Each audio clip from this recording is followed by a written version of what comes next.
मनुष्य ज्या कारणाकरता जन्माला आला ते कारण विसरला, जे कर्तव्य त्याने करायला पाहिजे होतं ते न करता या संसारामध्ये सुख मानलं आणि त्यामुळे त्याचा परिणाम दुःखरूप असलेल्या संसाराची संगती जे जे करतात त्यांना अघोर अशा नरकामध्ये जाऊन पडावं लागतं. आणि म्हणून प्राण्याच्या विषयी अर्थात मनुष्य प्राण्याच्या विषयी खेद व्यक्त केलेला आहे. दुर्लभ नरदेह शब्द स्पष्ट वापरलेला आहे. दुर्लभ नरदेह पावला, दुर्लभ असलेला नरदेह प्राप्त झाला, पावला, प्राप्त झाला. कारण त्यामध्ये आपलं कर्तृत्व नाही. आपण पुण्य पाप काय जे करायचं केलं, पण ते समान जेव्हा झालं तेव्हा नरदेह प्राप्त झालेला आहे. आणि म्हणून तो दुर्लभ नरदेह आहे. दुर्लभ नरदेह पावला, प्राप्त झाला, पण प्राणी देवासी विसरला. हा नरदेह त्याला ज्या कारणासाठी प्राप्त झाला ते मुख्य कारण तो विसरला. मग विसरल्यामुळे सुख मानिले. आणि विसर कशाचा केला नाही? ज्याचा विसर पडायला पाहिजे त्याचा विसर पडला नाही, आणि ज्याचा विसर पडायला नको होता त्याचा विसर पडला. सुख मानिले संसारी, याच्यात तो सावध झाला. याचा विसर पडला नाही, संसारात सुख आहे याच्याविषयी सावध राहिल्यामुळे पुढे परिणाम काय झाला? जाऊनी पडिला अघोरी, अघोर अशा नरकामध्ये जाऊन तो पडला. बस सुख संसारात मानल्यामुळे. मग काय करायला पाहिजे होतं? त्यांनी दत्तराज भगवंताची आराधना करायला पाहिजे होती. कारण त्यांचं आराध्य स्वामी दत्तराज असल्यामुळे, त्यांनी अनुभव घेतलेला असल्यामुळे दत्त भगवंताच्या आराधनेचा, दत्त भगवंताच्या दर्शनाचा लाभ काय आहे ते त्यांना ठाऊक असल्यामुळे नाथ महाराज सांगतात की बाबांनो, संसार सिंधूतून तारून नेणारा एक आहे, तो म्हणजे स्वामी दत्तराज एक. संसार सिंधूशी तारक, संसार सिंधूतून तारून नेणारे स्वामी दत्तराज आहेत. म्हणले कशाने तारतात? तर त्यांचं नाम महात्म्य सांगितलं. त्याचे नाम आठविता, त्यांचं नाव आठवण केलं, नामस्मरण केलं की त्याद्वारा दत्त भगवान काय करतात? चुकली भवार्णवाची वार्ता. जो साधक भगवान दत्तात्रयाचं नामचिंतन करील, अहोरात्र नामजप करील, त्याच्या जीवनामध्ये संसार दुःखाची वार्ता, संसार सिंधूची वार्ता राहणार नाही. चुकली भवार्णवाची वार्ता. कारण का? त्यांचं सामर्थ्य आहे ते, त्यांचं स्वरूपच आहे ते. स्वामी एका जनार्दनी दत्त, नाथ महाराज सांगतात एका जनार्दनी, अर्थात जनार्दन स्वामींचा शिष्य असणारा एकनाथ महाराज मी सांगत आहे काय? की दत्तराज भगवान परमात्मा हे भवसिंधूतून तारण्यामध्ये समर्थ आहे. ज्याचं जे सामर्थ्य आहे तो त्या कामामध्ये काय असतो? प्रवीण असतो. दत्तराज भगवान हे भवसिंधूतून तारून नेण्यामध्ये समर्थ असल्यामुळे त्यांचं नामस्मरण करणं हे जीवाचं आद्य कर्तव्य आहे. असा सरळ सरळ भाव या अभंगाचा आहे. विठला विठला विठला विठला. हो, मौजे अंमळनेर बेंदवस्ती प्रसिद्ध असलेली आपली ही वस्ती, गेल्या अनेक वर्षापासूनची भगवान दत्तात्रयाची इथं असलेली ही वास्तू, जवळजवळ 34-35 वर्ष त्या भगवान दत्तात्रयाला आपल्या या बेंदवस्तीवरती येऊन झालेले आहेत. परंतु समस्त ग्रामस्थ अंमळनेर, त्याचप्रमाणे बेंदवस्ती या सर्वांचा मनोदय असा झाला की भगवान दत्तात्रयाचं मंदिर छोटं आहे, मूर्ती छोटी आहे आणि थोडीशी मूर्तीचे असणारे सर्व अवयव तेवढे सुस्थित नाहीत, आणि त्याकरता आपण नूतन मंदिर बांधावं असा एक मनस्वी संकल्प झाला. आणि अनेक वर्षापासून त्या कार्यक्रमासाठी जमवण्यात येणारी जी काही थोडी बहुत वर्गणी होती, तिळे तिळे पुण्य साचा पडे. एकदम सुरुवातीला थोडी वर्गणी करून त्या मंडळाने एकूण मला वाटतं किती हजार, फक्त 3200 रुपये वर्गणी त्या काळात झालेली. आणि 32-35 वर्षानंतर, किती वर्ष झाले? 25 वर्षानंतर त्यामध्ये वाढ होत ते एकाला देऊन त्याची त्यानंतर व्याजासह असं या पद्धतीने अगदी स्वेच्छेने भक्तगणांना ती देऊन त्याचा व्यवस्थित हिशोब ठेवल्यामुळे तिळे तिळे पुण्य साचा पडेन अशा दृष्टीने चांगल्या प्रकारची रक्कम आता ती वाढली. मग त्या वाढलेल्या रकमेतून आणि पुन्हा काही वर्गणी करून मोठी भगवंताची वास्तू व्हावी अशी मनस्वी संकल्पना झाली. किंबहुना भगवान दत्तात्रयांनीच तो संकल्प आपल्या मनामध्ये संस्फुरित केला आणि असणारा हा मनोरथ भगवान दत्तात्रयाच्या कृपेने सिद्धीला गेला आणि त्या माध्यमातून हा आता त्रिदिवसीय प्राण प्रतिष्ठा सोहळा संपन्न होतो आहे. विठ्ठल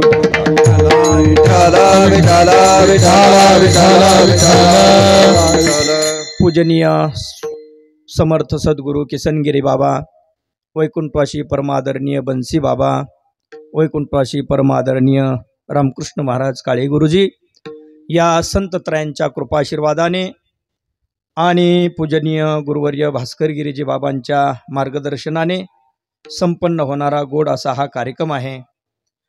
नवीन मंदिर आणि म्हणून नूतन मूर्ती प्राणप्रतिष्ठा व कलशारोहण सोहळा या ठिकाणी संपन्न होतो आहे. देवा गुरु वैभव देवा कुलकर्णी यांच्या मुखारविंदातून या ठिकाणी मंत्रघोष आणि जलाधिवास मूर्तीचा संपन्न झाला. आज धान्याधिवासामध्ये मूर्ती त्या ठिकाणी ठेवलेल्या आहेत. शयनवास आणि धान्याधिवास, जलाधिवास इत्यादिकांच्या द्वारा मूर्तीमध्ये असणारं चैतन्य निर्माण होतं आणि संन्यासी ब्रह्मचारी महात्म्याच्या प्राणप्रतिष्ठाच्या त्या स्थापनेच्या दिवशी त्यांच्या संस्पर्शाने त्या मूर्तीमध्ये प्राणसंचरण केलं जातं. मग जसं माणसाला असणारे दश इंद्रिय पंचप्राण त्या पद्धतीने मूर्तीच्या ठिकाणी या 10 इंद्रियांच्या देवतासह त्यांचं त्या ठिकाणी आव्हान केलं जातं आणि त्याद्वारा त्या पाषाणमयी मूर्तीमध्ये पाषाणत्व संपून टाकून भगवान दत्तात्रयाचं अधिष्ठानत्व मानलं जातं आणि मंत्रशक्तीच्या द्वारा त्या सर्व गोष्टी काय होतात, शक्य होतात. आणि अर्थातच भक्त भाविकांचा असणारा अंतकरणातील भावही देखील त्याकरता कारण ठरतो. मंत्र देवांच्या मुखातून निघालेले मंत्र आणि यजमानांचा अर्थात भक्तगणाच्या अंतकरणात दत्तप्रभूंच्या विषयी असणारा भाव या दोन्ही गोष्टींचं त्या ठिकाणी संकलन एकत्रितपणा होतो आणि त्या माध्यमातून पाषाण न राहता त्यामध्ये देवत्व प्राप्त होतं. असा अत्यंत पुण्यवान अत्यंत पुण्यशील असा असणारा हा कार्यक्रम या ठिकाणी संपन्न होतो आहे. आणि म्हणून समस्त ग्रामस्थ अंमळनेरकर, समस्त ग्रामस्थ बेंदवस्ती, त्याचप्रमाणे तरुण वर्ग, आबाल वृद्ध या सर्वांच्या प्रयत्नातून गोड असा होणारा हाचा कार्यक्रम. विठ्ठल विठ्ठल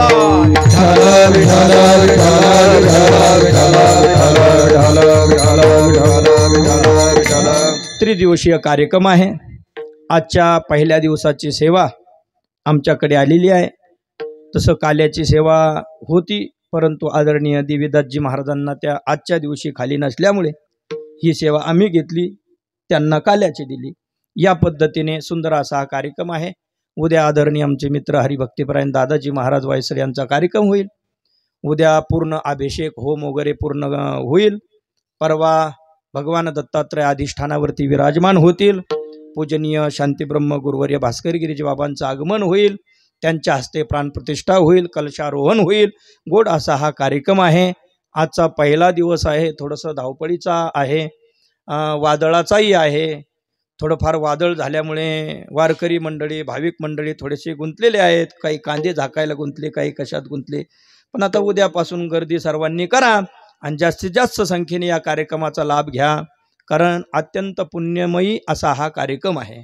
या कार्यक्रमाच्या माध्यमातून आपल्या अंतकरणामध्ये सात्विक भाव निर्माण होऊन त्याद्वारा इथं असलेल्या होमाचे जे काही जे असणारे लहरी आहेत, तिथं असणार निर्माण होणारी जी शक्ती आहे, मंत्रशक्ती आहे, त्याचा निश्चित स्वरूपाने आपल्या अंतकरणामध्ये प्रवेश होतो आणि त्या माध्यमातून अंतकरणामध्ये सात्विक भाव निर्माण होतो, सात्विक कर्म करण्याची वृत्ती निर्माण होते, सात्विक आहार घेण्याची वृत्ती निर्माण होते आणि त्याद्वारा सात्विकता प्राप्त होऊन इहलोकातील आपलं येण्याचं जे खरं कर्तव्य आहे ते देखील पार होत असतं. विठ्ठल विठ्ठल विठ्ठल.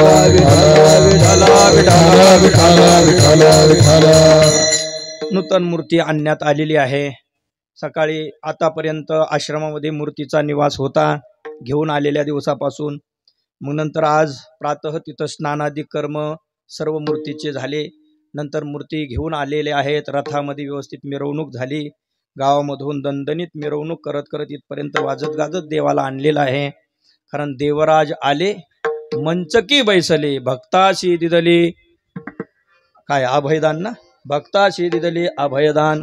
भक्तांना अभयदान देण्याकरता परमात्मा येत असतात आणि म्हणून हा आनंदाचा सोहळा सर्वांच्या करता आहे. सर्वांनी त्यामध्ये सम्मिलित व्हायचं आहे. एवढं सगळं सांगण्याचं कारण आजचा पहिला दिवस पात्र वाटपाचं काम आमच्याकडे असल्यामुळे हे सांगावं लागतंय. विठ्ठल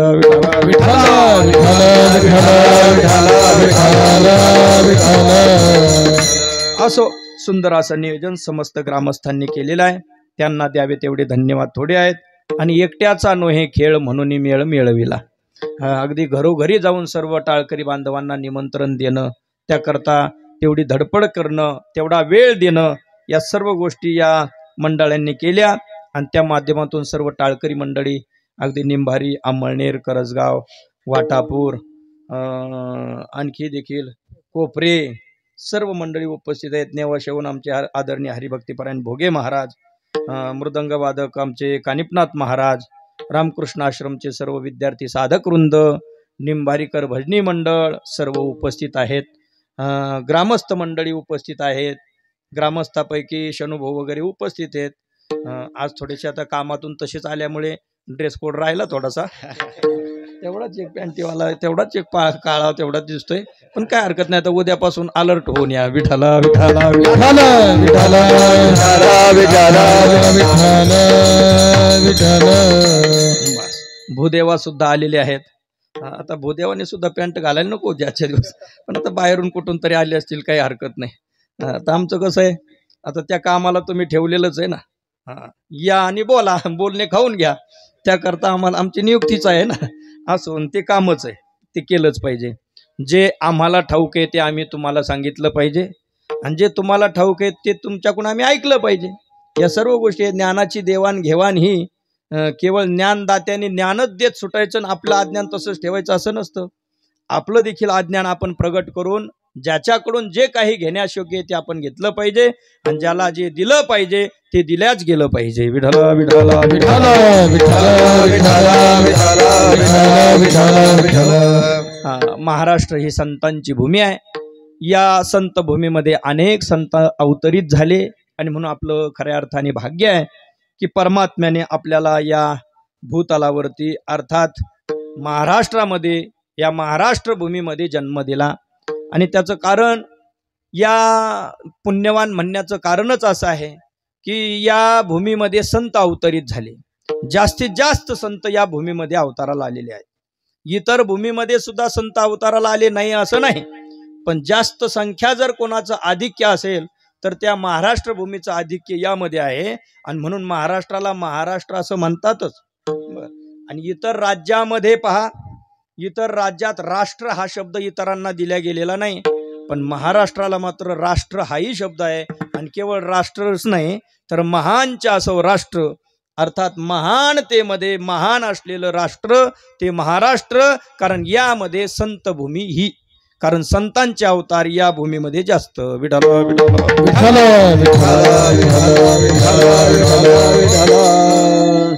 या वारकरी भगवत संप्रदायाचा पाया रचणारे अगदी ज्ञानोबराय. त्यानंतर नामातयाचा किंकर जेने केला विस्तार, नामदेव महाराज हे सुद्धा या संप्रदायाचे विस्तारक आहेत. ज्ञानेश्वर महाराजांनी पाया रचला, नामदेव महाराजांनी विस्तार केला. त्या काळामध्ये पंढरपूर पासून वारकरी भगवत संप्रदायाची पताका अगदी पंजाब प्रांतापर्यंत कुठल्याही प्रकारचे साधन नसताना, रेल्वे नसताना, कुठल्या प्रकारचं साधन नसताना, गाडी नसताना, विमानं नसताना पायी प्रवास करत करत मजल दर मजल प्रवास करत भगवत भक्तीचा हा झेंडा पूर्ण पंजाब प्रांतापर्यंत अर्थात पूर्ण भारतभर ज्यांनी पसरवला ते असणारे संत नामदेव महाराज. म्हणजे एवढी ही संतांची भूमी आहे. नामातयाचा किंकर तेने केला हा विस्तार. नामदेव महाराजांनी विस्तार केला आणि म्हणून नामदेव महाराजांना विस्तारक आपण म्हणू. पाया रचनाने ज्ञानोबराय आहेत म्हणून त्यांना भूमिपूजनाचे अधिकारी आपण म्हणू या मंदिराच्या. आणि शेवटी पुढे काम वाढत चाललेलं आहे, विस्तार चाललेला आहे. मग विस्तार करायचा त्याकरता खांब लागतो. मग खांब कोण आहे? जनार्दन एकनाथ. खांब दिला भागवत. जनार्दन एकनाथ म्हणजे जनार्दन स्वामींचा शिष्य असणारे एकनाथ महाराज यांनी खांब दिला, तो म्हणजे भागवत या ग्रंथाच्या द्वारा खांब दिलेला आहे. पुढे पुढे संत कलशस्थानी विराजमान असणारे आमचे जगद्गुरु तुकोबराय आले आणि त्यांनी कळसाचं आरोहण केलं. त्याद्वारा वारकरी संप्रदायाचे या मंदिराचं काम पूर्ण झालं. विठ्ठल विठ्ठल विठ्ठल.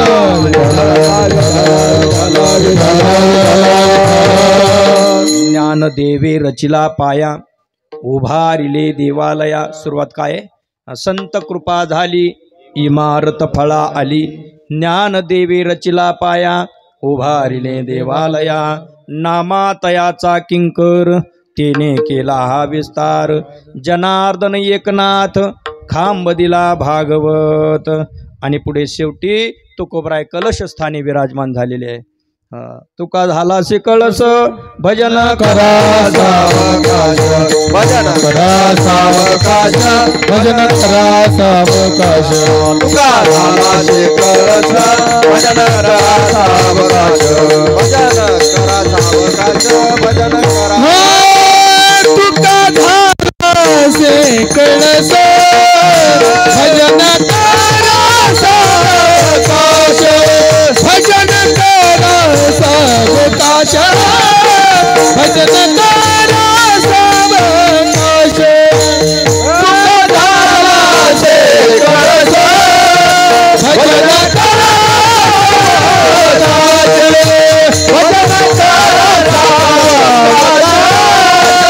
भजन करा सावकाश. भजन करा सावकाश. तुका झालासी कळस भजन. आता सावकाश भजन करा. घाई करू नका. घाई करण्याची गरज नाही. भजन पूर्ण होतं. शेवटी ह्याची दान म्हणायचं असतं. पण जणू काही कुत्र माग लागलं. ह्याची दान देगा देवा तुझा विसर न व्हावा. घ्या उरकून घ्या उरकून. खोजाला वाजवत येत नाही, टाळ करेला टाळ वाजवत येत नाही इतक्या फास्ट मध्ये. मग त्याकरता भजन करा, पण कसं करा? सावकाश. अवकाश ठेवून ठेवून भजन करा. मग तुम्ही म्हणाल प्रमाण देताना तर तुम्ही फार षडजामध्ये म्हटलं, मग हळू कसं काय करता येईल? हा षडजात म्हणा, डबल षडजात म्हणा, काही हरकत नाही. फक्त कसं म्हणा? सावकाश म्हणा. षडजात म्हणायचं म्हणा, पण सावकाश म्हणा. ज्ञानोबरायांच्या ओवी ज्ञानेश्वरीमध्ये सांगितलं पा, या भजनाच्या विषयी किंवा साधना करण्याविषयी दोन प्रकारचे मार्ग असतात. आपण पिपिलिका मार्गाने चाललेलो आहोत हे लक्षात घ्यायचं. विहंगम मार्ग आहे आणि पिपिलिका मार्ग आहे. विहंगम मार्गाने जात असताना तो पक्षी उडी जिथं बसलेला आहे तिथून उडी घेतो, झेप घेतो आणि सरळ आंब्याच्या झाडाच्या शेंड्याला असणाऱ्या कैरीपर्यंत जाऊन एका झेपेमध्ये जाऊन काय होतो? पोहोचतो. कारण त्याच्याकरता तो कोणता मार्ग सांगितला? विहंगम मार्ग. तो विहंगम मार्गाच्या द्वारा एका उडीत तिथपर्यंत जाऊन पोहोचतो. ज्ञानोबराय बोलतात, देखे उत्प्लवना सरिसा. शब्द काय वापरला? उत्प्लवन. अर्थात वरती उडी मारल्या सरिसा तो तिथं जाऊन पोहोचतो. पक्षी फळाशी झोंबे जैसा. पक्षी फळापर्यंत जाऊन पोहोचतो. सांगे नरू केवे तैसा पावे वेगा. पण मनुष्य त्या वेगाने तिथपर्यंत जाऊ शकणार नाही. त्याच्याकरता काय करावं लागेल? ज्ञानोबराय पुढे पुढतात, तो हळू हळू ढाळे ढाळे. कारण ते म्हणत असताना सुद्धा तसंच म्हटलं गेलं पाहिजे. नाही तर मग तो हळूहळू ढाळे ढाळे एवढ्या जोरात म्हणल्यावर तो हळूहळू कसं काय गेला? मग असं आहे, तो हळू हळू ढाळे ढाळे. केतुलीनी कविळी या फांदीहून त्या फांदीवर, त्या फांदीहून छोट्या फांदीवर, छोट्या फांदीवर आणखी छोट्या फांदीवर, आणि शेवटी शेंड्यापर्यंत पोहोचला आणि मग त्या फळापर्यंत जाऊन पोहोचता. सांगे निश्चित ठाके मार्गाचे निबळे निश्चित ठाके. तो आपल्या त्या साध्यापर्यंत निश्चित जाऊन पोहोचतो, पण त्याने घाई केली नाही पाहिजे. जर त्याने घाई केली, उडी मारण्याचा प्रयत्न केला, तर मग तिथपर्यंत जाणं तर सोडा, त्याच्या अगोदर त्याचा अधपतन होईल. विठ्ठल विठ्ठल विठ्ठल आणि तोच भाव अर्थात याही अभंगात असावा. भजन करा सावकाश, घाई गडबड करण्याचं कारण नाही. मोठ्याने आरडायचं, अगदी बेंबीच्या देठापासून आरडायचं, आरडा. फक्त घाई न करता काय आपण उच्चारण करतोय, शब्द काय उच्चारलेले आहेत, ज्या अभंगाचं आपण भजन रागामध्ये चालीमध्ये आळवतोय त्या अभंगाचे शब्द आपण व्यवस्थित म्हणतोय की नाही, असं म्हणत म्हणत त्याचं निरीक्षण करत करत आपण काय करावं, भजन करावं. असं त्या सावकाश या शब्दाचा अर्थ असावा. विठ्ठल विठ्ठल विठ्ठल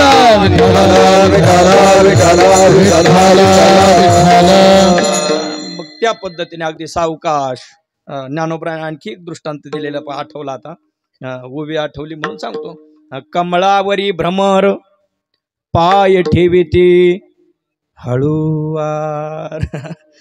इथं सुद्धा काही करायची नाही ना.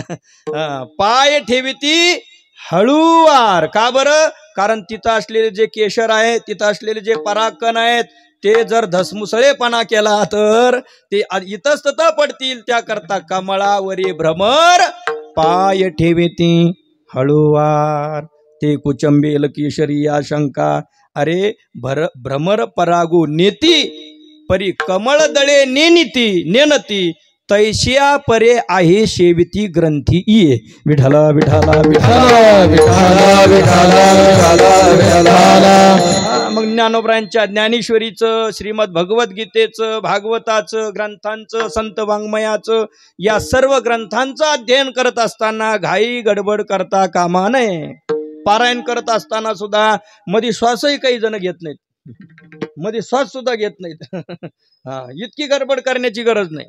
आता भाऊंच्या मुखामध्ये बसलेले सर्व पारायण, त्यांनी किती जरी वेगात वाचलं, मुंबईकर महाराजांचं आपल्या किती जरी वेगात वाचलं, एकदम स्पष्ट पारायण येतं. आणि हे मीच म्हणतो असं नाही, आदरणीय मगर बाबांनी सुद्धा तसं कबुली दिलेली आहे.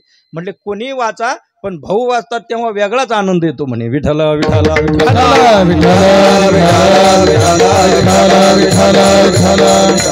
ग्रंथाची साधना ही हळूवार, त्याचा सुस्पष्टपणा त्यामध्ये आला पाहिजे, आणि त्याकरता हळूवार साधना महत्वाची. भ्रमर परागून येते.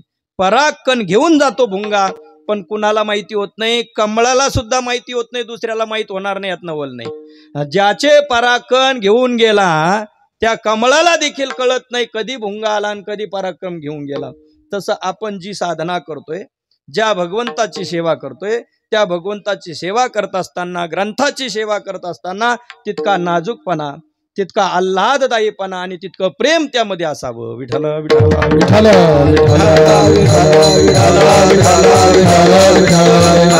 आणि म्हणून भजन करा सावकाश. वारकरी भगवत संप्रदायाचा पाया ज्ञानोबरांनी रचला. कलश स्थानी असणारे तुकोबराय विराजमान झाले आणि वारकरी भगवत संप्रदायाचं हे मंदिर उभं राहिलं. या मंदिराची कीर्ती कुठपर्यंत? तोवरी कीर्ती घट स्थिरू. कुठपर्यंत? जोपर्यंत चंद्र सूर्य आहेत तोपर्यंत वारकरी संप्रदायाच्या, या भगवत संप्रदायाची कीर्ती काय आहे? मंदिराची कीर्ती स्थिर राहणार आहे. गुरुवर्य मारुती बाबा म्हणत असतात, म्हटले जोपर्यंत चंद्र सूर्य आहे तोपर्यंत वारकरी भगवत संप्रदायाची कीर्ती स्थिर, असं न करता जोपर्यंत वारकरी संप्रदायाची कीर्ती स्थिर आहे तोपर्यंतच सत्ता कुणाला आहे? चंद्र आणि सूर्याला आहे. चंद्र आणि सूर्यावर वारकरी संप्रदायाची सत्ता अवलंबून नाही, पण वारकरी संप्रदायाच्या सत्तेवर चंद्र आणि सूर्याची सत्ता अवलंबून आहे. विठ्ठल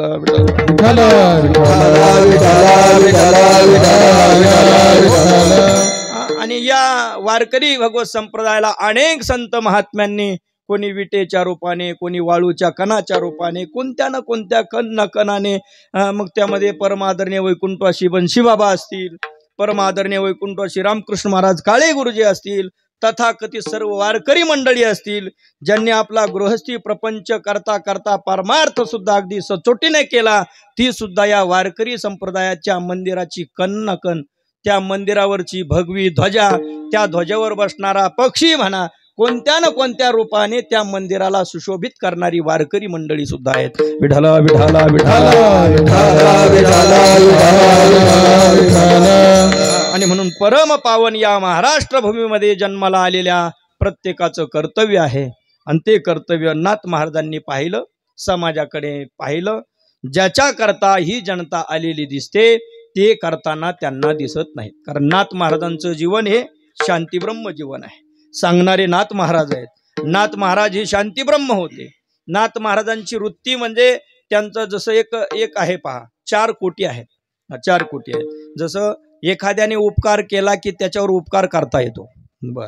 एखाद्याने अपकार केला की त्याच्यावर काय करतात? अपकार करतात. बर. एखाद्याने अपकार केला त्याच्यावर अपकार, एखाद्याने उपकार केलेला असला तरी त्याच्यावर अपकारही करतात काही जण. बर. उपकार करणाऱ्यावर काय करतात? अपकार करतात. पण एक वर्ग असा आहे ज्याने अपकार केला त्याच्यावर सुद्धा उपकार देऊन त्यांना संतुष्ट करणारा वर्ग, तो म्हणजे संतांचा.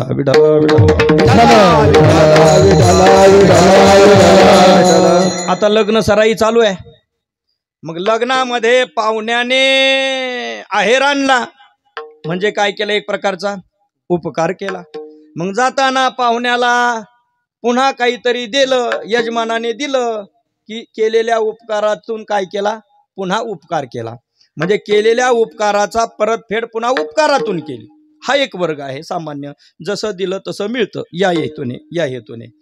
मग आता एक आणखी असा वर्ग आहे, उपकार केला पण उपकार करूनही देखील त्याच्यावर काय करतात? अपकारच करतात. विंचू होता विंचू, आणि तो विंचू पाण्यात बुडून मरू नये म्हणून एका साधूने काय केलं? त्याला आपल्या हाताने असं उचललं आणि बाजूला ठेवायचा प्रयत्न केला. मग तो बुडू नये म्हणून त्याच्यावरती पाण्यातून बुडणाऱ्या विंचवाला काढलं. हा त्या विंचवावरती काय केला? उपकार केला. पण विंचवाचं काम काय? ठणका देणं हे त्याचं काम असल्यामुळे तो आपल्या कर्तव्याला विसरला नाही. कोण? विंचू आपल्या कर्तव्याला विसरला नाही. असे काही विंचू आहेत जे आपल्या कर्तव्याला विसरत नाहीत, बरोबर ठणका देतात. विठ्ठला विठ्ठला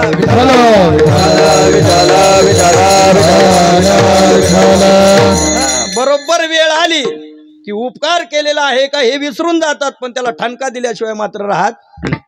उपकार केला पण त्या बदल्यात त्याचा स्वभाव असा आहे, उपकार घ्यायचा पण उपकार नाही करायचा, त्याच्या बदल्यात अपकारच करायचा. अशी ही वृत्ती आपण समाजामध्ये पाहतो. विठ्ठला विठ्ठला विठ्ठला. आणि आणखी एक आहे काय? आणखी एक आहे अपकार्यावर अपकार. अपकार्यावर अपकार. आता परवा काय झाला? एक हल्ला झाला. त्याद्वारा त्यांनी आपल्या हिंदू बांधवांना मारण्याचा प्रयत्न केला. 26 जण मारले. त्या माध्यमातून त्या असणाऱ्या अतिरेक्यांचा काय ठरला? तो उपकार ठरला का अपकार? अपकार ठरला. त्रास देण्याची वृत्ती ठरली. मग आज पहाटे पंतप्रधानांनी मिसाईलच्या द्वारा त्यांचा सत्कार केला. काय केला? अपकार्यावरती अपकार केला. विठ्ठला विठ्ठला नवे नवे ईट का जवाब पत्थर से. तुम्ही फक्त 26 मारले ना, 26 मारले, धर्म विचारून मारले. मग यांनी सांगितलं आता धर्म सांगून धर्म विचारणाऱ्यांना मारू, या पद्धतीने प्रतिज्ञा केली. आणि असं असतं पहा, शेवटी सत्यमेव जयते. सत्याचा विजय होत असतो. सत्य थोडंसं दम धरून राहत असतं. सत्य हे मिटवल्याने मिटत नसतं. सत्य को छिपाया जा सकता है, हटाया नहीं जा सकता, मिटाया नहीं जा सकता. विठ्ठला विठ्ठला विठ्ठला.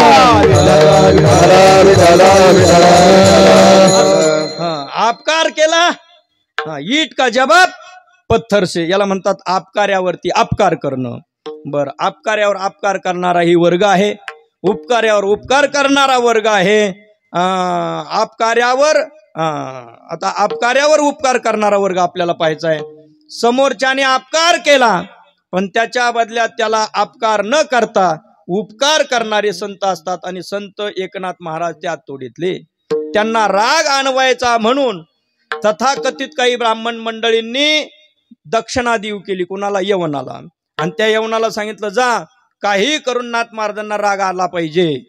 हा बसला चव्हाट्यावरती. मग 120 300 आमके फलाने मसाला काय काय असतात ना ते पानं, ते पानं त्यांनी खाल्ले. विडे भरपूर घेऊन ठेवले आणि सकाळच्या प्रहरी पान खात बसला. असणारा जो तोबरा आहे, तोबरा तोंडातला तो गुळणा तसाच ठेवायचा. नाथ महाराजांनी स्नान केलं. स्नान करून काकडा म्हणत म्हणत भगवत चिंतन करत करत दत्तप्रभूंचं चिंतन करत करत घाट चढायला लागले की त्याच्याजवळ आल्याबरोबर तो काय करायचा, अंगावरती थुंकायचा. काय झालं फक्त एवढा प्रकार नाथ महाराजांनी पाहावा, कारण कवना ते भुवई नुचलावी अशा प्रकारचं जे अगर्वता किंवा अक्रोधत्व आहे, अक्रोधत्व ही जी भावना आहे, का घालिता ही पाणी पाषाणा न फुटे आणि तैसे तैसे क्रोधाते उर्मी जाकळे ज्ञानोबराय बोलतात. एखादा दगड आहे, दगड, आणि तो किती दिवस पाण्यामध्ये भिजू घातला. छोटे छोटे छोटे छोटे दगड, जसं आता माता भगिनी मटकी भिजू घालतात किंवा मूग भिजू घालतात, हरभरे भिजू घालतात, कडधान्य भिजू घालतो आपण कशासाठी, मूड आणण्याकरता. 6 तास आपण पाण्यात त्याला भिजवलं, नंतर कोरडं केलं आणि उष्ण अशा पोताड्याच्या वगैरे कशा कापडामध्ये गुंडाळून ठेवलं, व्यवस्थित असं दाबून दडपून ठेवलं की दुसऱ्या दिवसापर्यंत त्याला काय येतात, अंकुर येतात. बरं, अंकुर येतात त्याला. कोणाला, कडधान्याला अंकुर येतात. पण असे छोटे छोटे छोटे छोटे दगड पांढरे काळे वाळूचे असे गोळा केले आणि 1-1.5 किलो असे भिजू घातले पाण्यात भिजू घातले. का घालिता ही पाणी पाषाणान फुटे आणि म्हणजे कोंब, अंकुर. कुठल्याही प्रकारचा अंकुर त्या पाषाणाला येणं शक्य नाही. जसं त्या पाषाणाला अंकुर आणण्याचा आयुष्यभर जरी प्रयत्न केला तर त्याला जसा अंकुर येत नाही, अगदी त्याच पद्धतीने नाथ महाराजांसारख्या शांतीब्रह्म तत्ववेत्या महापुरुषाला राग आणवण्याचा प्रयत्न केला तरी ज्यांना राग येत नाही अशी अवस्था ज्यांना प्राप्त झाली असे नाथ महाराज. मग त्या नाथ महाराजांच्या अंगावरती थुंकलेला आहे. नाथ महाराजांनी भवई उचलून सुद्धा त्याच्याकडे पाहिलं नाही, निमूटपणाने जातात, गंगेत स्नान करतात, स्नान करून पुन्हा जातात आणि हा पुन्हा थुंकतोय की काय म्हणून क्षणभर तिथं उभं राहून प्रयत्नपूर्वक त्याला थुंकण्याकरता संधी देऊन, नाहीतर आपल्यासारखा असता तर प्रतिकार करता आला नसता तर कमीत कमी मनातून तरी चिडचिड केली असती. आणि मनातून चिडचिड करण्याची समजा जर नाही नसतं जमलं तर कमीत कमी रस्ता बदलून तरी आपण गेला असतो. पण नाथ महाराजांनी रस्ता बदलवला नाही. कारण का, त्यांच्या अंतःकरणामध्ये त्या पुरुषाविषयी असलेली दया. म्हणले हा कुठपर्यंत याचा जेवढा काही अधिकार आहे याचा पूर्ण होऊ द्या, आणि मग त्याची पूर्ण असणारी दोषाची वृत्ती संपली, याचं अपकार करण्याचं संपलं की मगच याच्यावरती उपकार करू, ही भावना नाथ महाराजांची. 108 वेळेस तो यवन थुंकला पण त्याला प्रसाद देऊन मुक्त केलं. यवन अंगावरी थुंकला, प्रसाद देऊनी मुक्त केला, प्रसाद देऊनी मुक्त केला, प्रसाद देऊनी मुक्त केला. यवन अंगावरी थुंकला, प्रसाद देऊनी मुक्त केला, प्रसाद देऊनी मुक्त केला, प्रसाद देऊनी मुक्त केला. यवन अंगावरी थुंकला, प्रसाद देऊनी मुक्त केला, प्रसाद देऊन त्याला मुक्त केलं. अर्थात अपकार करणाऱ्यावरती उपकार करणारा वर्ग हा संतांचा असतो. समाजाने ज्ञानोबरायांना, संत मंडळींना त्यांच्या हयातीत असताना त्यांच्या वर्तमान स्थितीमध्ये त्यांना काय दिला, त्रासच दिला. ज्ञानोबरायांच्या करता किती त्रास दिला, पण ज्ञानोबरायांनी शेवटी प्रार्थना काय मागितली, किंबहुना सर्व सुखी. अगोदर त्यांच्या करता मागितलेले, जे खळांची व्यंकटी सांडो, अगोदर त्यांच्या करता, खळांच्या करता अगोदर मागणारे ज्ञानोबराय अर्थात संत आहेत. ज्यांनी आपल्यावर अपकार केला, अपकार्यावरती अपकार न करता त्याच्यावर उपकार करण्याची भावना ही संतांची असते. आणि तशा पद्धतीची भावना असणारे संत एकनाथ महाराज यांनी आपल्या गुरूंच्या कृपेने, यांनी आपल्या गुरूंच्या निष्ठेने शूलभंजन पर्वतावरती निष्ठेने साधना केली आणि त्या साधनांती भगवान दत्तात्रयाचं दर्शनही झालं. या भगवान दत्तात्रयाचा अधिकार सांगण्याकरता नाथ महाराज निघाले, पण समाजाकडे पाहिलं, प्रत्येक जण आपल्या आपल्या गुंगीत मस्त आहे. चला ना दिंडीला, नाही नाही नाही नाही ह्या वेळेस नाही. बरं, पुढच्या वेळेस गेलं तरी तेच काहीतरी कारण. मग चला ना कुठेतरी पारायणा करता जाऊ. नाही पारायणा करता बसणं होत नाही. म्हणजे अशा पद्धतीने काहीतरी अडी अडचणी सांगत बसतात. म्हणजे यांचं नेमकं झालेलं काय आहे, या जन्माला आले, दुर्लभ असलेला नरदेव त्यांना मिळाला, पण हे देवाला ज्याला विसरायला नको त्याला विसरले आहेत, याचा खेद व्यक्त केला. तेच अभंगाचं पहिलं चरण. दुर्लभ नरदेह पावला, दुर्लभ नरदेह पावला, दुर्लभ नरदेह पावला, दुर्लभ नरदेह पावला, दुर्लभ नरदेह पावला, दुर्लभ नरदेह पावला,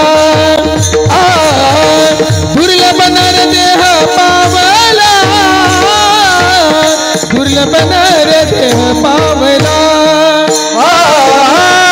दुर्लभ नरदेह पावला,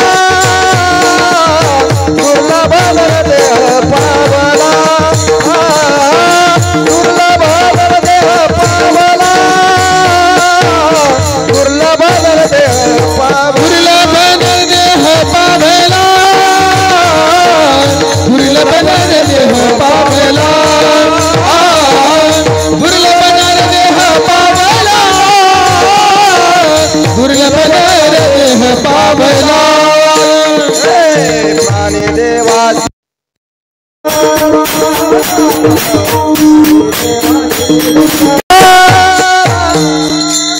कमाईले संसारी, सुख मानिले संसारी, सुख मानिले संसारी, सुख मानिले संसारी. राणी देवाची विसरा, राणी देवाची विसरा, तुझ मानिले संसारी, सुख मानिले संसारी, सुख मानिले संसारी, सुख मानिले संसारी.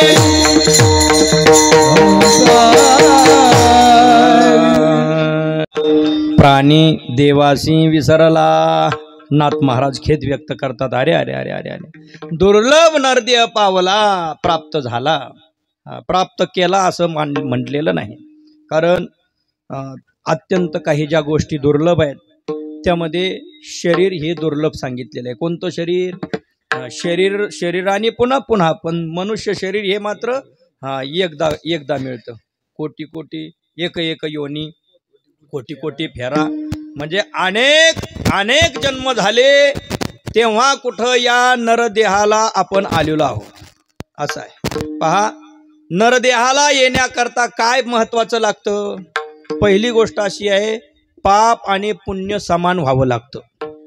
आता हे पाप आणि पुण्य समान होणं ते काही आपल्या हातात नाही. कारण कधी कधी आपण पुण्य करायला जातो आणि पाप होतो, आणि कधी कधी करायला जातो पाप होतं पुण्य, आणि कधी कधी पुण्य करायला जातो आणि त्यातून काय होतं? पाप होत असतं.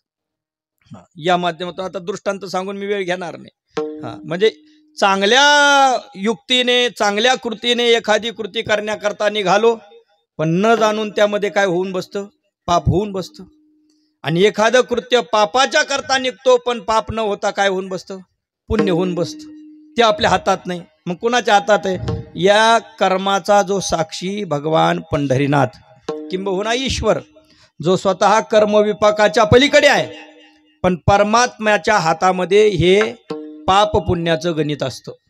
आणि त्याकरता संत मंडळींनी, अर्थात शंकराचार्य महाराजांनी, आद्यगुरु शंकराचार्य महर्षींनी असं सांगितलं विवेक चूडामणी ग्रंथामध्ये, म्हणजे 3 गोष्टी दुर्लभ आहेत. त्या 3ही गोष्टी देवाच्या अनुग्रहाने, अर्थात देवाच्या कृपेने मिळत असतात. देवानुग्रह हेतुकम, देव अनुग्रह हेतू आहे ज्यांचा, अर्थात देवाच्या कृपेशिवाय त्या गोष्टी मिळूच शकत नाहीत.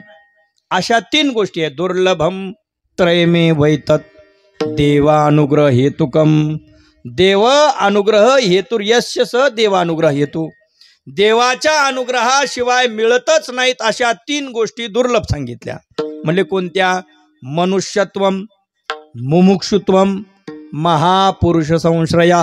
विठला विठला विठला विठला विठला विठला. मनुष्यत्वम अर्थात मनुष्य शरीर मिळणं.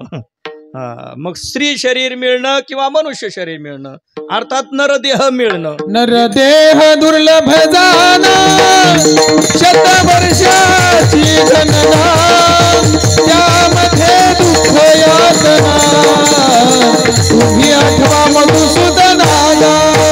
नरदेह दुर्लभ जाना, त्यामध्ये दुःख यातना, तुम्ही आठवा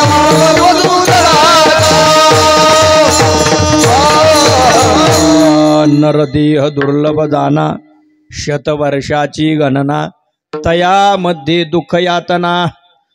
पुढे तुम्ही आठवा मधुसूदना. संत महात्म्याने सावध केलेलं आहे. नरदेह अर्थात मनुष्य शरीर मिळणं हे दुर्लभ आहे. का दुर्लभ आहे? देवाच्या कृपेशिवाय ते मिळत नाही. पाप पुण्य समान समी, तरीच पाविजे कर्मभूमी. या कर्मभूमीला यायचं असेल तर पाप पुण्य समान व्हावं लागतं, तेव्हा हे नर शरीर मिळतं.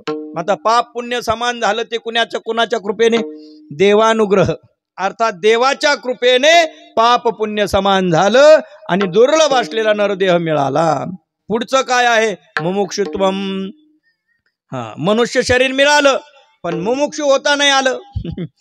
माझा मोक्ष कधी व्हावा, मी भगवत चरणी कधी लीन व्हावं, मी हरिपाठ केलाच पाहिजे, मी वारी केलीच पाहिजे, मी पारायणाला बसलाच पाहिजे, मी वारकरी वेश परिधान केलाच पाहिजे, अशा प्रकारची भावना निर्माण व्हायला सुद्धा देवाची कृपा लागते.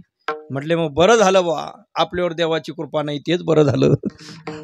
म्हणजे असे काही म्हणतील, पण तसं नाहीये. ती दुर्लभ गोष्ट आहे.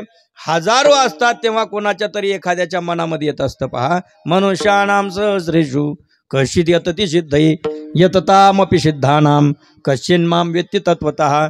ज्ञानोबरायांनी तर याच्याही पुढे जाऊन उडी मारलेली आहे. ते म्हणतात काय आस्तीच्या महापुरी रिगताती कोटीवरी.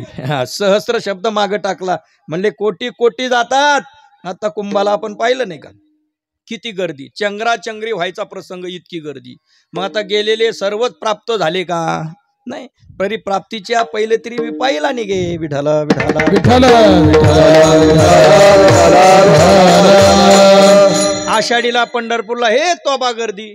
मग गेलेले सर्वच भगवंता करताच गेले असं नाही. काही घोंगडं आणायला गेलेले असतात, काही पोळपाट लाटणे आणायला गेलेले असतात, काही बाळांना नातवंडांना खेळणं आणायला गेलेले असतात. कोण कोणत्या वेगवेगळ्या कारणाने गेलेलं असतं. पण मग ते सर्वच देवा करताच गेले असं सिद्ध होत नाही. म्हणून मनुष्यत्व जसं दुर्लभ आहे तसं मुमुक्षुत्व हे सुद्धा दुर्लभच आहे. विठला विठला विठला.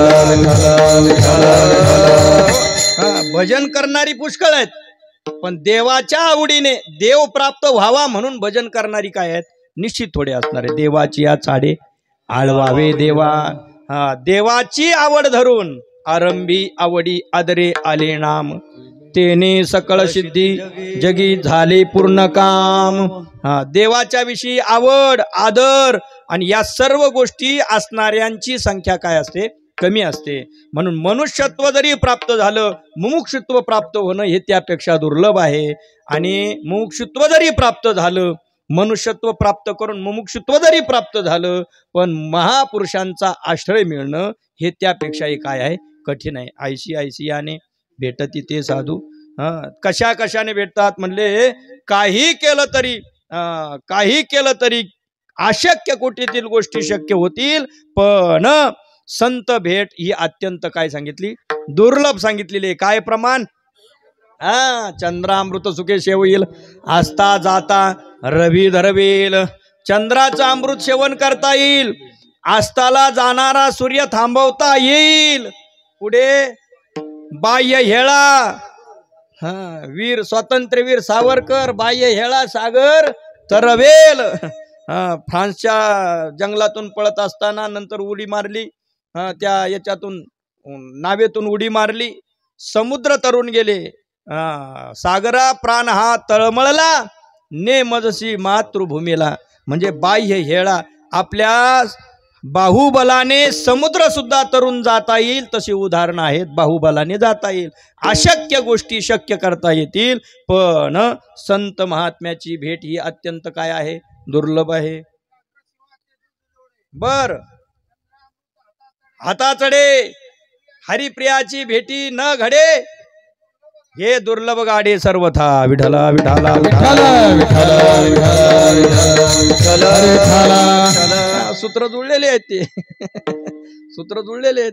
आता इथं नाही सांगणार आपलं इथं नाही सांगणार. हरिप्रियाची भेटी तेव्हा होते जेव्हा आपल्या अंतःकरणातील हा सात्विक भाव निर्माण होतो, भगवंताची कृपा आपल्यावरती होते. देवानुग्रह हेतुकम, देवाची कृपा जेव्हा होते तेव्हा महापुरुषाचा काय होत असतो, संग होत असतो.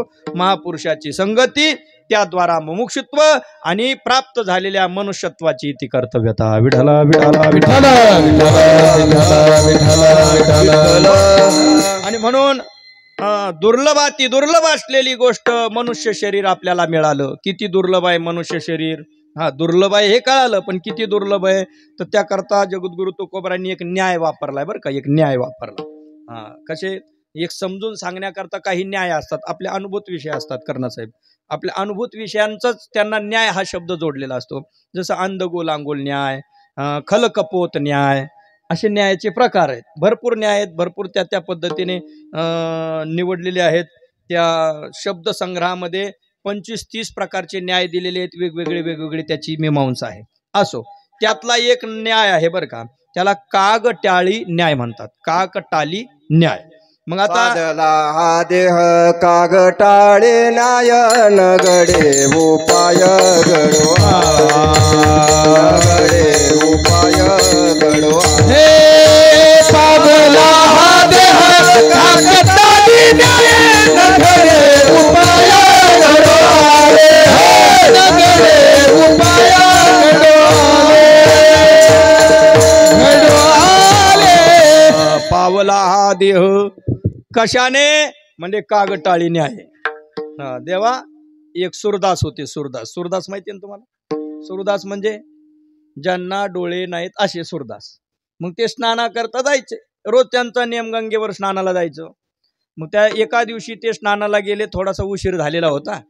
रोज पहाटेच जायचे, पण त्या दिवशी थोडंसं उशिरा गेले, कारण दूर कार्यक्रमाला गेले असतील, कीर्तनाहून यायला उशीर झाला असेल, झोप लागली नसेल आणि म्हणून उठायला उशीर झाला असेल.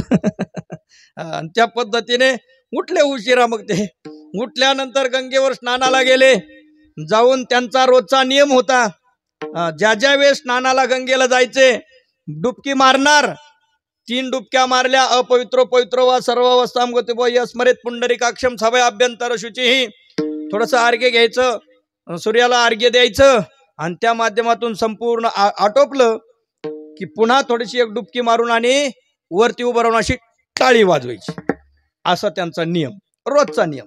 पण एक दिवशी काय झालं, थोडंसं असं ऊन पडल्यावर ते स्नानाला गेले, आणि तिथं गेल्यानंतर त्यांनी काय केलं, रोजच्या नियमानुसार 3 डुबक्या मारल्या, अर्घ्य दिलं, आणि अर्घ्य देऊन झाल्यानंतर पुन्हा एक डुबकी मारली, उठून उभा राहून अशी टाळी वाजवणार. तितक्यामध्ये अत्यंत चलाक असलेला प्राणी, जो सहसा कोणाच्याही तावडीत सापडत नाही, त्याला किती डोळे असतात माहितीये ना. कावळ्याला किती डोळे असतात, एकच असतो, पण 2 आहेत असं भासवतो, इतका तो हुशार. हे मी नाही बोलत, ज्ञानोबराय बोलतात. वायसा एकची बुबळे दोहीकडे, एकची बुबळे पण दोहीकडे, डोळा चाळिता आपाडे, परी दोन्ही ऐसा पडे भ्रमोजीवी जगा. 2 डोळे आहेत असा जगाला भ्रम तो पाडवतो, इतका तो हुशार. तुम्ही जर कावळ्याला कधी जवळून निरीक्षण केलं असेल तर तुमच्या लक्षात येईल. कावळा असा जर असला असा आहे एकांतामध्ये, आणि तुम्ही असं थोडंसं दुरून लक्ष द्या, त्याचा डोळा काळा पांढरा एका क्षणात असा पांढरा काळा होत असतो. जेव्हा काळा डोळा होतो तेव्हा त्याची नजर आपल्याकडे असते, आणि जेव्हा पांढरा डोळा होतो तेव्हा त्याची नजर तिकडच्या डोळ्याकडे असते. एक अक्ष असं त्याला संस्कृतमध्ये दुसरं नाव आहे. एक अक्षनो यक्षस एक अक्ष, एकच आहे अक्ष म्हणजे डोळा, ज्याला त्याला नाव आहे एकाक्ष. संस्कृतमधून कावळ्याला काय शब्द आहे, जसं काग हाही आहे, पण एकाक्ष हाही त्याला काय दिलेला आहे, शब्द दिलेला आहे. एकच डोळा दोन्हीकडं तो असा चालत असतो. कोण? कावळा. पण दोन आहेत असे डोळे भासवतो, इतका तो राजकारणी आहे. एकच डोळा असून दोन डोळे आहेत असं भासवतो तो, इतका तो राजकारणी. पक्षातला राजकारणी नेता पुढारी जर कोण असेल तर तो कावळा. विठाल विठाल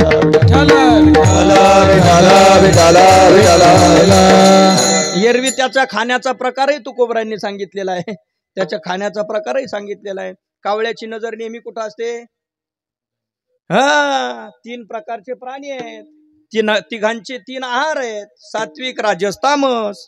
मग त्यातला पहा काय, कावळे ढोपरा, कंकड, तितिरा, राजहंसा चारा मोती याचा, राजहंस तारा मोती याचा, राजहंस तारा मोती याचा. कावळे ढोपरा कंकड तितिरा, कावळे ढोपरा कंकड तितिरा, कावळे ढोपरा कंकड तितिरा, राजहंस तारा मोती याचा, राजहंस तारा मोती याचा, राजहंस तारा मोती याचा. राजहंसा चारा मोतियाचा, तो मोतीच खातो, त्याचं नाव राजहंस. जो कवळे कवळे कवळे कवळे खड खातो त्याचं नाव चित्तर. आपण असं गपचूप चाललेलं असावं ते धुर्रकून उडतं पहा, त्याचं नाव चित्तर. माणसाला वाटतं काय वैत, अगोदर काय कळत नाही, भुर्रकून त्या गवतातून उडतं, त्याचं नाव चित्तर. ते काय खात असतं? खडे खात असतं, खडे, बारीक बारीक खडे खात, त्याचं नाव ते चित्तर. आणि त्याची एवढी जठराग्नी कडक सांगितली, खडे जरी खाल्ले तरी त्या खड्याचं काय करून टाकतं, ते पाणी करून टाकतं, एवढं त्याचं जठराग्नी तेज आहे. असो, मग कावळे ढोपरा, कावळे काय खातात? कोणत्या म्हशीचं ढोपर फुटलेलं आहे, 100 म्हशी असू द्या बरोबर, त्यातून निवडून तो काढतो. कारण ढोपर फोडी वृत्ती त्या कावड्याची. आणि जाऊन बरोबर त्या ढोपरावर बसणार जिथं फुटलेलं आहे, कुठं सडलेलं आहे, कुठं कुजलेलं आहे, पिंडदान कुठं चालू आहे, याच्यावर नजरच त्याची. कोणाची? कावळ्याची. बरं का, कावळ्याची नजर. कुठं सडलेलं आहे, कुठं कुजलेलं आहे, कोणत्या बारवर आहे, कुठं आहे, नजरच त्या कावळ्याची. विठाल विठाल विठाल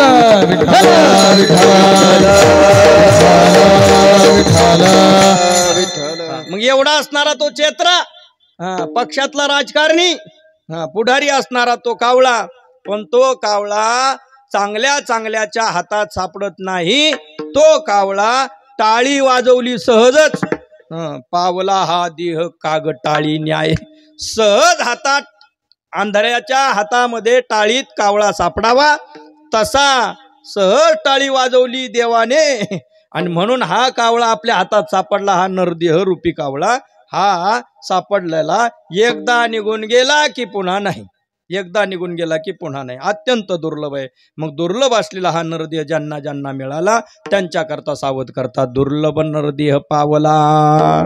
अरे बाबा, दुर्लभ असलेलं मानव शरीर तुला मिळालं, देवे दिला देह भजना गोमटा, तो या झाला फाटा बाधिकेचा. देवाने भजन करण्याकरता हे मानव शरीर दिलं. जे जे भजन करतात त्यांचा देह कारणी लागत चाललेला आहे, पण जे जे भजन करत नाहीत त्यांच्याविषयी खेद निर्माण केला. प्राणी देवासी विसरला, जे प्राण्या कामी भरू, देहाची वरी आदरू, म्हणून पडिला विसरू आत्मबोधाचा. विसरली तया थोर झाली हानी, विसरली तया थोर झाली हानी, विसरली तया थोर झाली हानी, विसरली तया थोर झाली हानी. पतीला खाली पतीला खाली चौऱ्यानीचा, पतीला खाली चौऱ्यानीचा. विसरली तया थोर झाली हानी, पतीला खाली चौऱ्यानीचा, पतीला खाली चौऱ्यानीचा.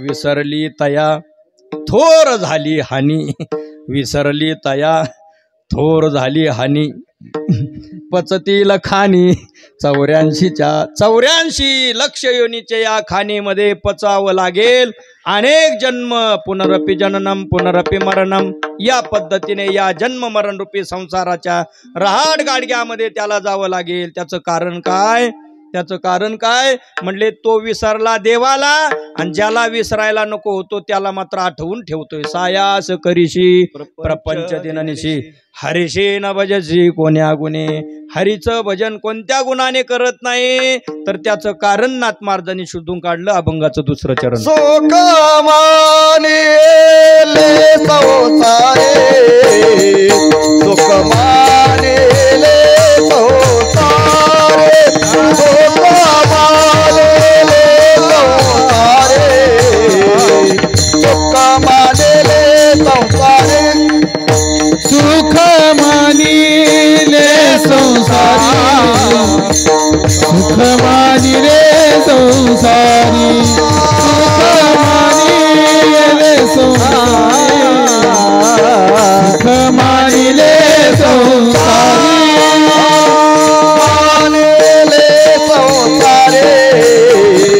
सुखमाने ले संसारे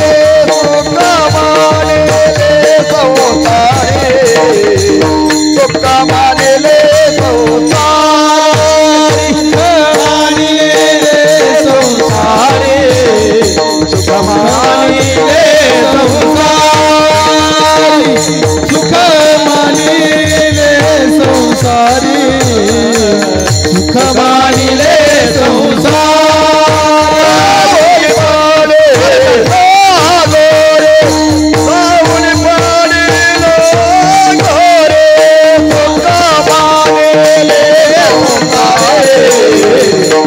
सुखमाने ले संसारे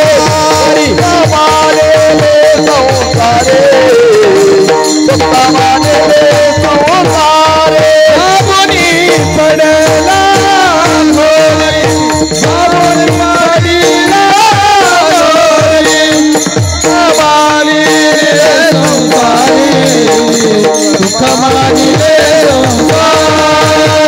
सुखमानी ले संसारी सुखमानी ले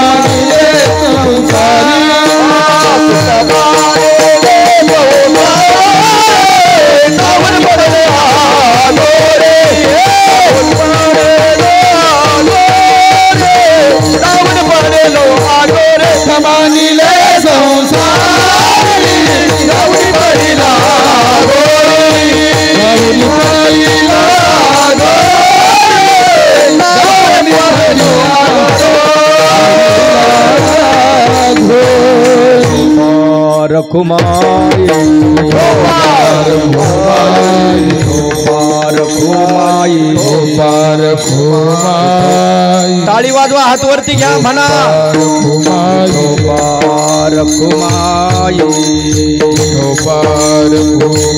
जय जय टाळी टाळी टाळी टाळी टाळी टाळी टाळी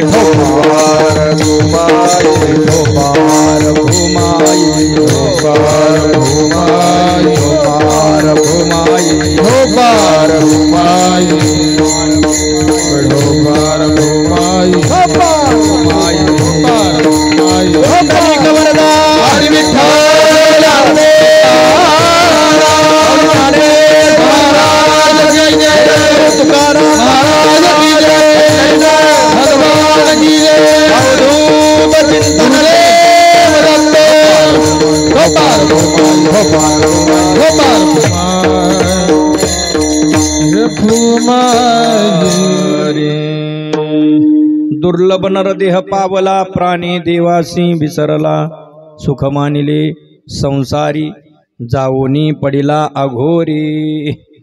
खेद व्यक्त करतात अरे अरे अरे अरे दुर्लभ असलेला नरदेह याला मिळाला पण याने ज्याचं चिंतन करायला पाहिजे होतं त्याचं केलं नाही। देवाला आपलं केलं नाही, देवाला विसरला आणि संसाराच्या ठिकाणी मात्र जागा राहिला। सुख मानिले संसारी विषयाचे सुख येथे वाटे गोड पुढे अवघड यमदंड. विषयाचं सुख इथं गोड वाटतं, कारण विषयामध्ये सुख नसताना आपण सुख मानतो. सुख लेवणी दुःखाचे अंगी सळीत जगाते. ज्ञानोबराय सावध करतात, अरे दोघं भाऊ आहेत, त्यातलं एक सुख आहे आणि एक दुःख आहे. बरं, दोघं आवळे जावळे आहेत, दिसायला दोघे सारखे आहेत, पण सुख गेलं होतं गावाला. कोणाच्या? पंढरपूरच्या. पंढरपूरला गेलं ना. तुझं काय? तरी तुझा एक वेळ काय? नाही सुरुवात सांगा ना. तू सुखा लागे करशी तळमळ, तरी तू पंढरीशी जा एक वेळ. मग सुख गेलं होतं पंढरपूरला बाबा. सुख कुठं गेलं? पंढरपूरला. पण सुखाने आपला अंगारखा घरीच विसरला. ते वळकटी बांधून घाई गडबडीत गेलं निघून सुख पंढरपूरला. मजलदर मजर प्रवास करत गात जागा भजन म्हणत पंढरपूरला गेलं निघून. कोण? सुख.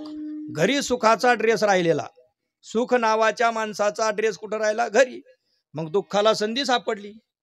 तो म्हटला, वा वा वा वा वा, माझा सखा भाऊ, सावत्र भाऊ, नाही सखा भाऊ, सावत्र नको, सखा भाऊ, माझा सखा भाऊ, त्याचा अंगरखा इथं विसरलेला आहे, तो त्याने घातला सुख लेवणी.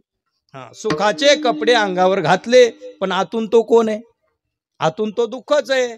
बाहेरून दिसतोय मुकुट, पण आतून त्याला काटे असतात.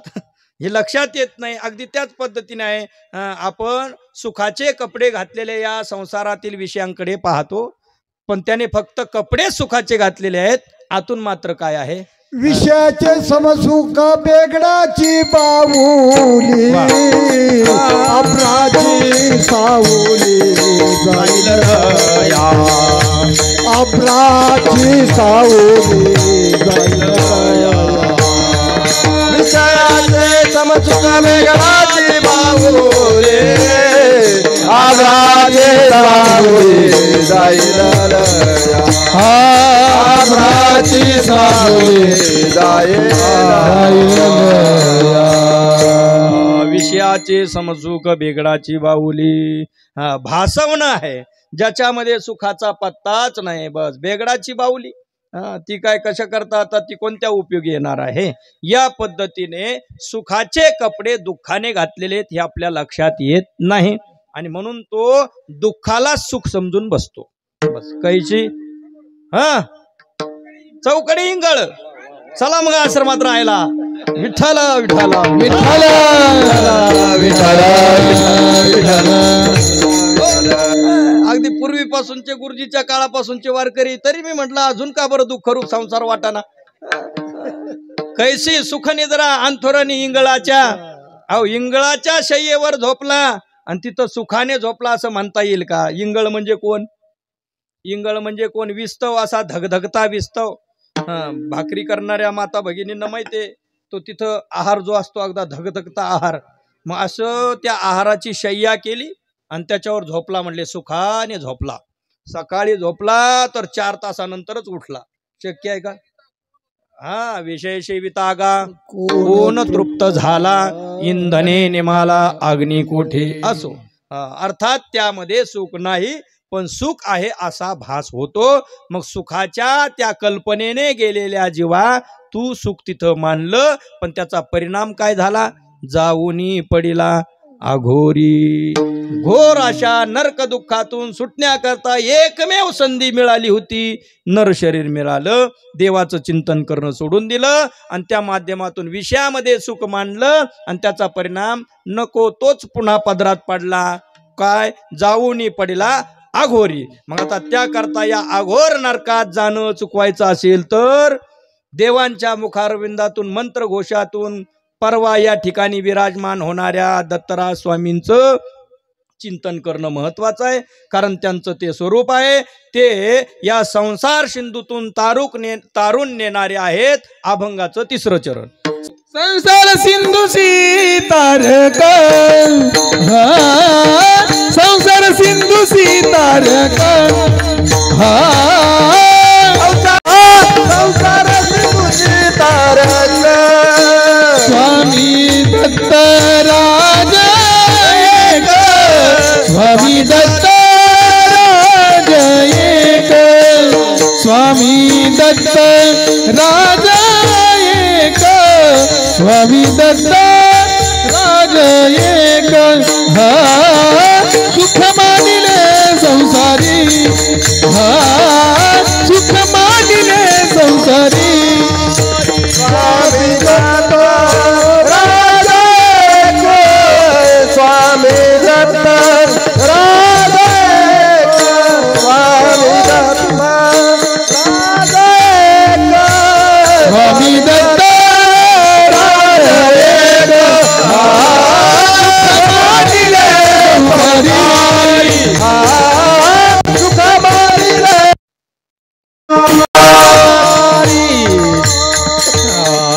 संसार सिंधूशी तारक स्वामी दत्तराज एक पंढरीनाथ जे भगवान विष्णू जे शिवजी तारणारे आहेत त्यापैकीच एक तारणारे या संसार सिंधूतून तारणारे कोण आहे स्वामी दत्तराज एक स्वामी ते दत्त आणि ते राज दत्त का बरं कुणाला आत्रेय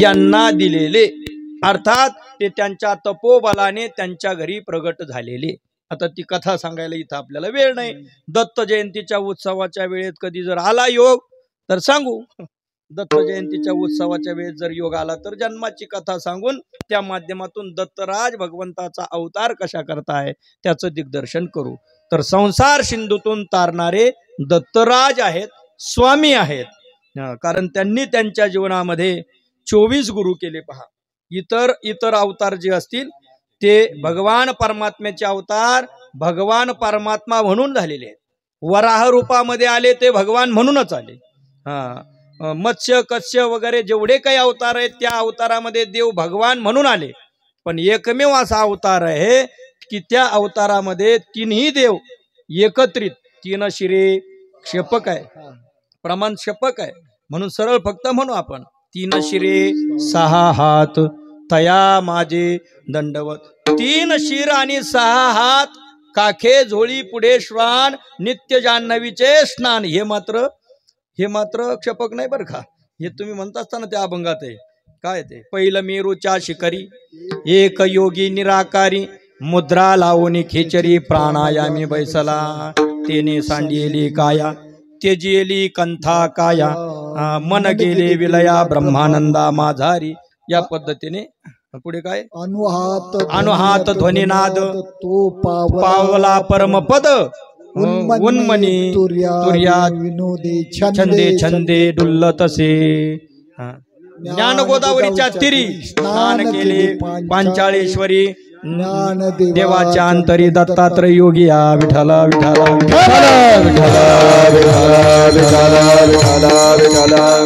संत श्रेष्ठ ज्ञानोबरायांनी सुद्धा योगी या शब्दामध्ये दत्तात्रय भगवंताची केलेली काय आहे स्तवन आहे स्तुती आहे या माध्यमातून दत्त भगवान परमात्मा संसार सिंधूचे तारक आहेत संसार सिंधूतून तारून नेणारे आहेत कारण त्यांचं ते सामर्थ्य आहे असं आहे ज्याचं जे सामर्थ्य आहे तो ते प्रगट करत असतो त्यांचं स्वरूपही सामर्थ्याचं आहे आणि त्यांचं नामही देखील सामर्थ्याचं आहे त्याचे नाम आठविता चुकली भवार्णवाची वार्ता त्यांचं नामस्मरण जर आपण केलं तर भवार्णवाची वार्ता सुद्धा अर्णव शब्द म्हणजे पुन्हा सागरच बरं का भव म्हणजे संसार संसार रूपी सागराची वार्ता सुद्धा त्यांच्याकडे फिरकत नाही चुकली भवार्णवाची वार्ता का कारण त्यांचं सामर्थ्य तसं आहे अभंगाचं शेवटचं चरण एका जलार्दनीत असं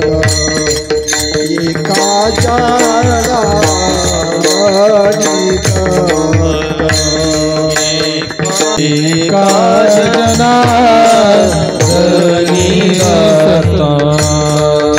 भवा सिंधू तार समर्थ भवा सिंधू तारक समर्थ सुख मारिले संसारी सुख मारिले संसार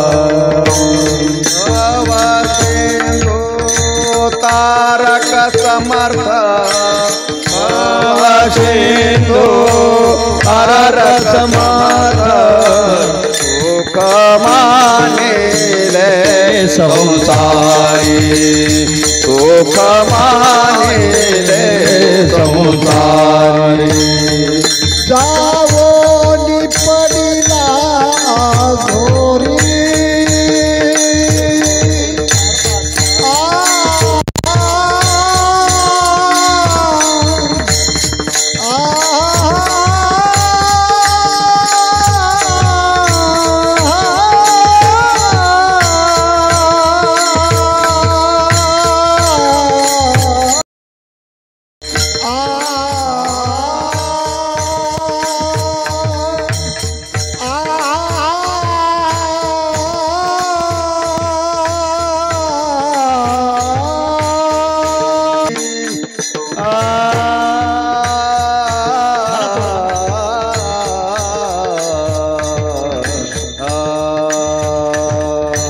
करा सेवा थोडी थोडी. आजच्या दिवस हे टोपी उपर नाही, टोपी उपर ना शेवटी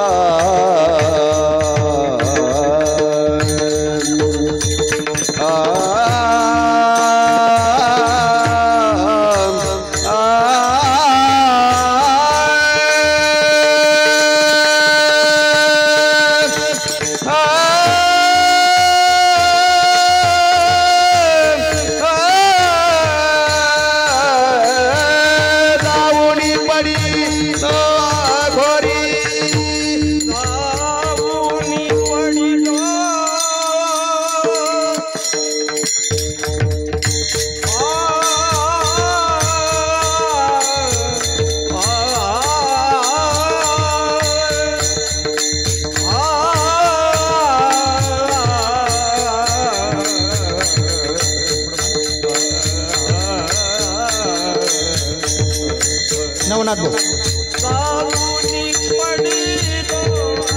पडिला जाऊनी पडिला घोरी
पडिला आघोरे जाऊनी पडिला आघोरे सुख मानिले संसारे सुख मानिले संसारे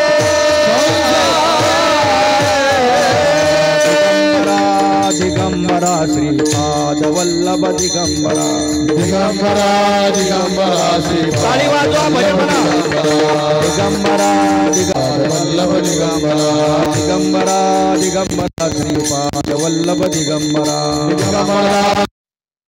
पाद वल्लभ दिगंबरा वल्लभ दिगंबरा पाद वल्लभ दिगंबरा पाद वल्लभ दिगंबरा दिगंबरा दिगंबरा श्रीपाद वल्लभ दिगंबरा दिगंबरा दिगंबरा श्रीपाद वल्लभ दिगंबरा दिगंबरा दिगंबरा श्रीपाद वल्लभ दिगंबरा दिगंबरा दिगंबरा श्रीपाद वल्लभ दिगंबरा ज्ञानेश्वर माऊली ज्ञानराज माऊली द्वारा ज्ञानेश्वर माऊली ज्ञानराज माऊली ज्ञानेश्वर माऊली